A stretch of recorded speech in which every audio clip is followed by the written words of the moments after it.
Hi everybody! Today we're going to paint a color wheel using acrylic paints, which is a little different than when we used tempera last year or the watercolor, because we have different versions of acrylic paint. Like we have different versions of red, we have a couple of different versions of blue, and we're going to make two color wheels, and we're going to make a warm version and a cool version to see how the colors act together. Okay, so you're going to start by on a little piece of Bristol. Make two color wheels. Just, you can sketch it out if you want. You don't have to sketch it ahead of time because I'm really more want you to focus on the color mixing, but you know, if you want a guide, it might be better to sort of sketch it out first. I made two versions of this. I took a cap and I traced it. I made the primary colors, which, you know, are red, blue, and yellow. They're gonna go in this triangular section here, and I made them larger because they're more important. Did the same thing down here. I made them larger and in a triangular fashion because they're more important. I made a smaller circle in between to show the secondary colors, orange, purple, and green. Up here I did the same thing. I made them smaller in between. And then the intermediate colors, which are, you know, in like a crayon box, all the hyphenated crayons like blue-green and yellow-green and yellow-orange and red-orange and all those are intermediate colors or tertiary colors, and they're going to go between the primary and secondary color. So here I've made an actual little circle for them. Up here I'm just going to paint in that little triangular space to show the color. So so let's get started. We're going to use we're going to start with the warm colors first, the warm color version first. So we're going to take the primary colors. We don't need to take any other colors because we're not mixing anything else right now. And we're going to put it on the edge of our palette. So remember, you don't need to take that much. It's just sort of like a pea size amount, and or like maybe how much you would put on your toothbrush, maybe a little more. So we're only going to take that. And so we only have one yellow, this cadmium yellow light. So you have to use this yellow. And then of the two blues, which one do you think is a warmer blue? The phthalo blue or the ultramarine blue? Yes, the ultramarine blue. You got it. Okay. Then if we're looking at the cadmium red and the alizarin crimson, which one is more warm? When we're saying warm, we mean which one is more towards the yellow, orange, red side, and which one is more towards the purple, green, blue side. Yes, this is the warm red. So we're starting with cadmium red and ultramarine blue and the yellow, and we're gonna get started. So let me adjust my camera here. I have my water cup, I have my glasses, I have a paper towel, I have a small paintbrush because my space isn't very big, and I have my paints laid out on my palette, and I have enough room to paint. So this is the warm version. So my brush is clean. You could add a little water. I dab it off on the paper towel, and then I can dip it into the red paints. I'm just going to start with red. Doesn't actually matter which one you start with.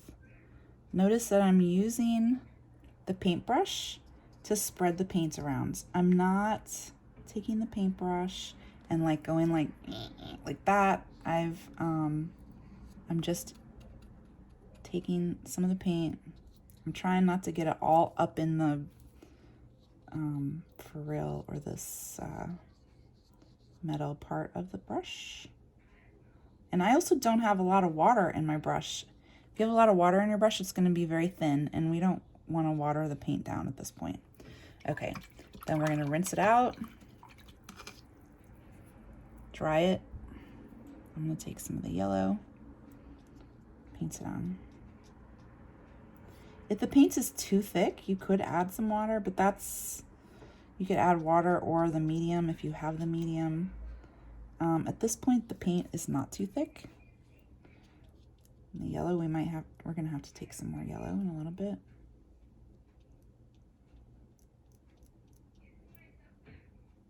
I've had this on my palette for maybe 30 minutes, so it's starting to dry out just a little bit. I could spray it mist it with my little water mister. Okay, then I'm gonna take the ultramarine blue, spread it around. We don't want it to have, you know, clumps or anything, so sometimes I kind of like outline it and then go back in and fill it in.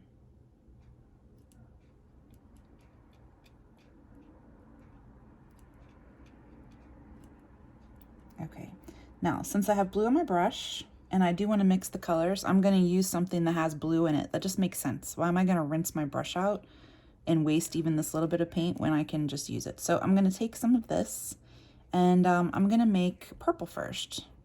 So I'll put it kind of here.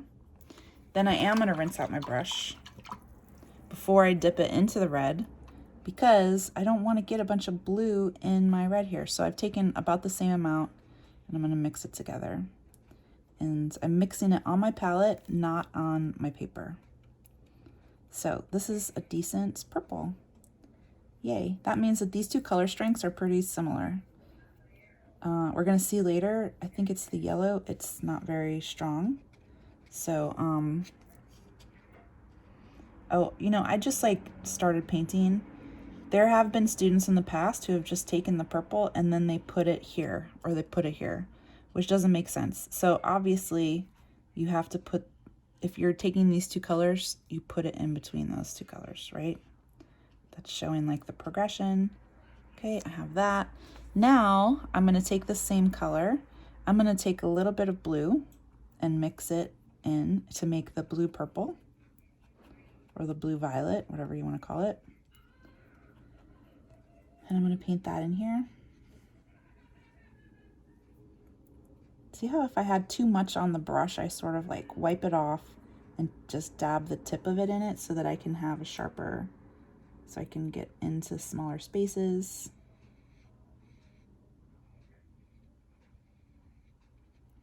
Okay, so this is the blue purple, goes in between the blue and the purple, so that is obvious, right? Then this is still purple on here, so I could take some of the purple and add like a tad of red. Notice how I'm getting the purple in there? That is like later when I tried to mix orange, I could never take it from there. It's gonna be really bad. So it is a good idea to rinse your brush out in between colors. Okay, so here's my red purple. This is the warm version of the red and the purple together. It's, you can, maybe when it dries, you'll be able to see a bigger difference. Okay, let's do orange now. So again, I have to take it from this side because I don't want to get any of that purple into my orange. And this yellow might be more, see, like when I mix in the yellow, it doesn't change it that much. That means we're gonna need to use more yellow. And I need to take more yellow because I didn't have very much to start with.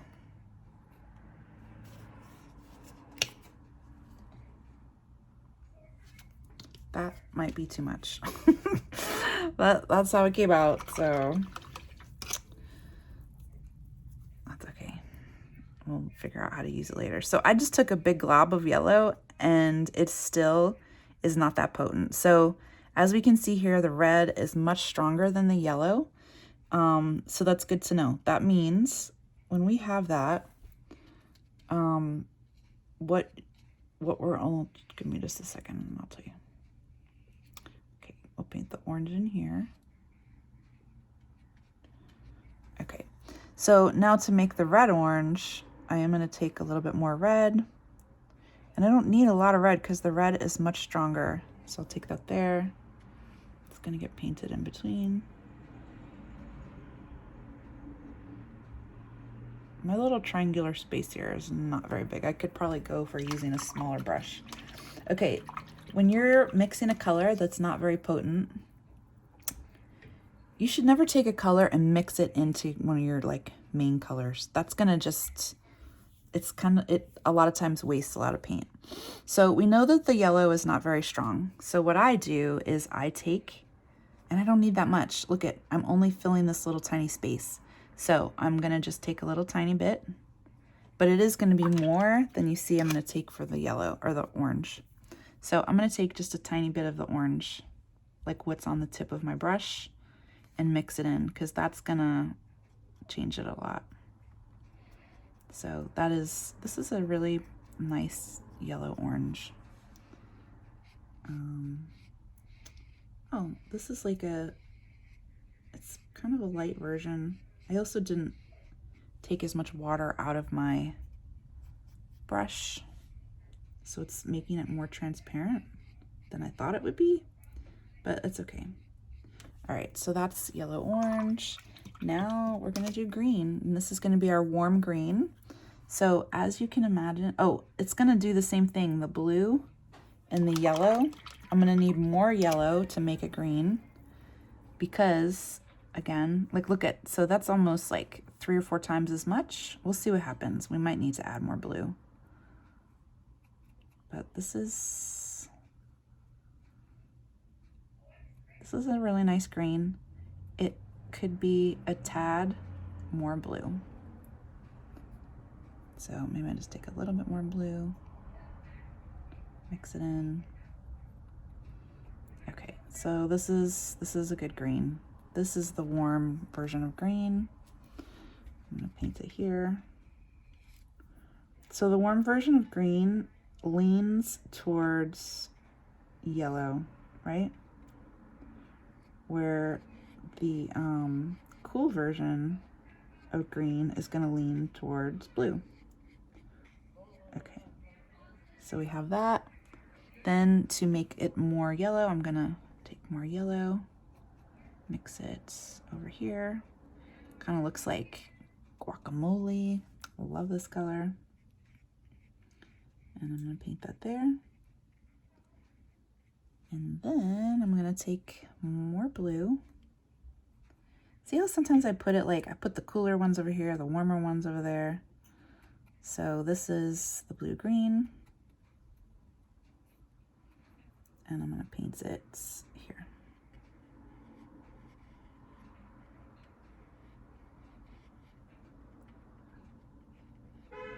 Okay, so there's my warm color wheel. Rinse out my brush. Now, I'm gonna take the cooler colors, the cooler versions of those colors.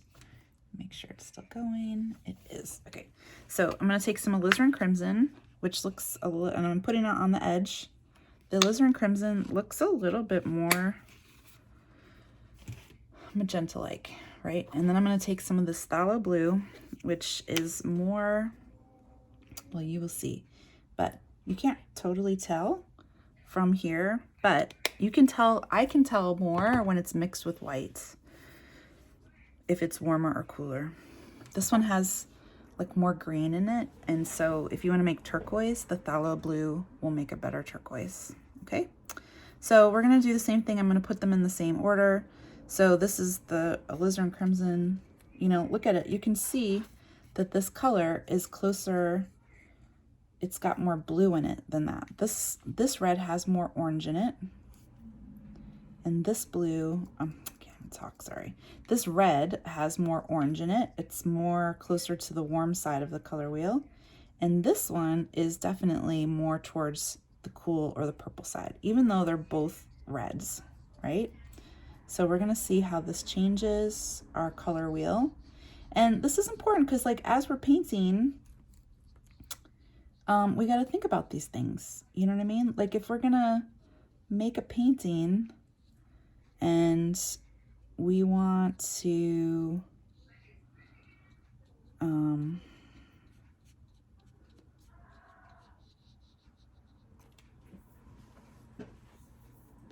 if we're okay, sorry, sometimes I can't talk in paint sometimes. Think in paints. It matters, because if we're gonna try to, we're using the same yellow, by the way. Let's say we want to paint some trees, and we want them to look like they're, I don't know, like evergreen trees, you know? Evergreen trees, well, I guess they come in warm and cool versions. So depending on what we want, if we want the scene to look cool, then we probably would use a cooler version of green and not that one. So you'll see what kind of green we can make with this in just a minute. All right, now I'm gonna use this blue, the phthalo blue. I love this color phthalo blue, and it is like very strong. So we're gonna see when we mix it with this yellow, we need just a little bit of the blue and more of the yellow in order to, in fact, what I'm gonna do is take my palette knife and take some of the yellow, put it over here. I'm gonna do this one first. Okay, take that, and I'm gonna use just the paint that I have that's left on my thing, on my brush, to mix it. And see how like intense that blue is? I mean, I'm like almost need more yellow already. It was just the leftover from my brush, and this is what I get. So you can see this is a much different green. Look at how different this green is. This is the cool version because it's made with phthalo blue instead of ultramarine blue. And it's definitely cooler. Cooler as in cold, not cooler as in hip. Hip, like you guys know that word. Okay. Actually, I'm gonna take this paint and add another layer here so that it's, I don't like seeing the paper under it sometimes.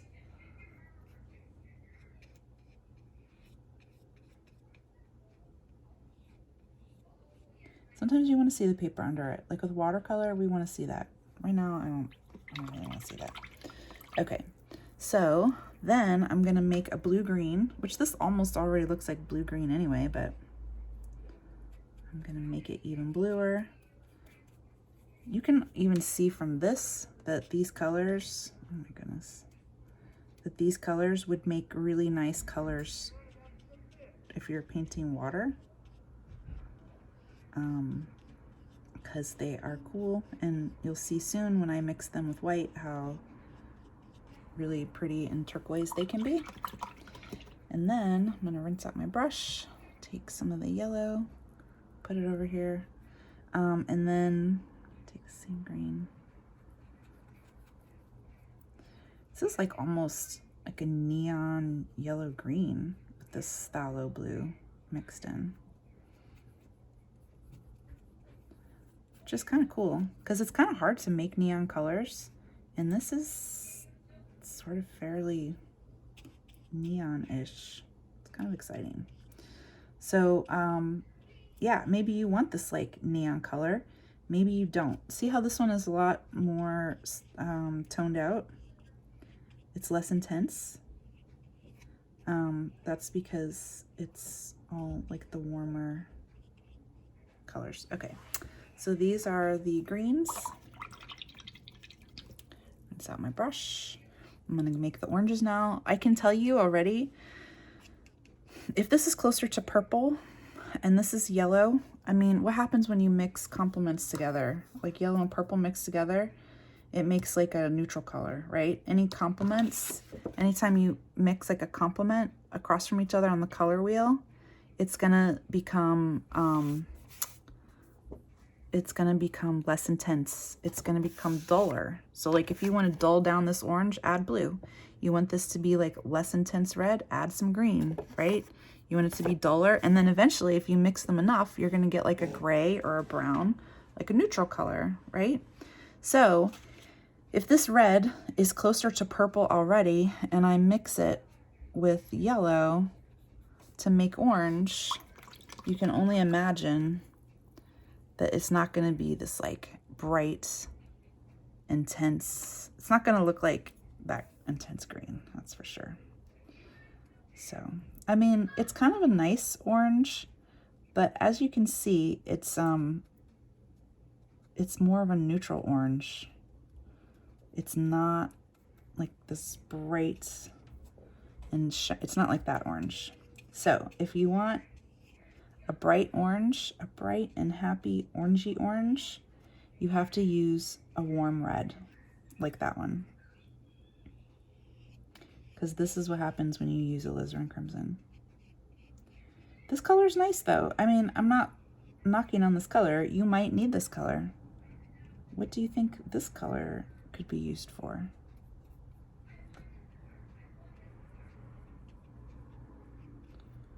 Off the top of my head, I don't know. An actual orange? I don't know. No, that would be kind of dull. Oh, so then I'm gonna take some more and add, make it the yellow version of this. Yellow orange, I should say. I mean, it kind of looks like mustard. So, there's probably a lot of flowers that are these colors. I'm pretty sure in the end that color would look better on me than that color. But who knows? Okay, and then we're gonna mix it with some more red to make the red orange, which is also, these paints too, these are student grade paints, so there's more filler in it, and I can see it like when I'm mixing it here that it's sort of milky, and that is just because our paints are not like professional grade paints, unfortunately. Hopefully one day you can try some amazing paints. All right, now we're gonna make purple. Oh, this, okay, so I'm gonna use this, we're gonna try to do this. This seems like it would make a good purple because it's already purple-ish. And then I'm gonna take this phthalo blue, oh, which we know is very intense, so I'm gonna take a little less of it, mix it in, see what we get. It is a very, look how intense that, actually that's a really beautiful color. It's kind of indigo. I don't know that it's purple enough. We need to add some more. So this phthalo blue that we have is so intense, you just need a little of it when you're mixing it with another color. So actually this is a really nice purple. So I'm gonna take this, paint it in between here. In fact, I think that this purple, okay, so this makes sense. This is the cool version. So when we're trying to mix cool colors like purple and green, it is more ideal to use the cool colors of those, like the phthalo blue and the alizarin crimson. When we're looking for warm colors like the orange, it's good to use the warm red. Totally makes sense. Okay, then, oh, this color we could still use for here because this is a nice color. It's very dark, right? Keep that in mind for later. That's a very dark color. We can use it as a dark color. And then we'll mix a little bit more red into it to make a, I guess it's like a plum color, which is reddish purple. Okay. Another option that you could do, and I tried this earlier, is I took some of this alizarin crimson and I took some of the ultramarine blue, and mixed that together, and it did make a nice purple as well. So I might put this up here to show that it is the combination of these two colors.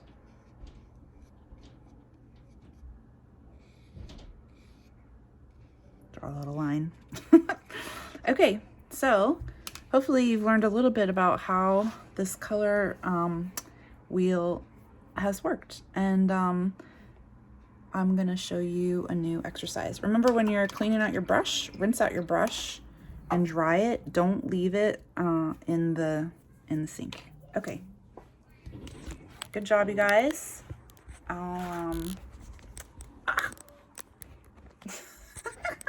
Sorry. See you soon. Bye.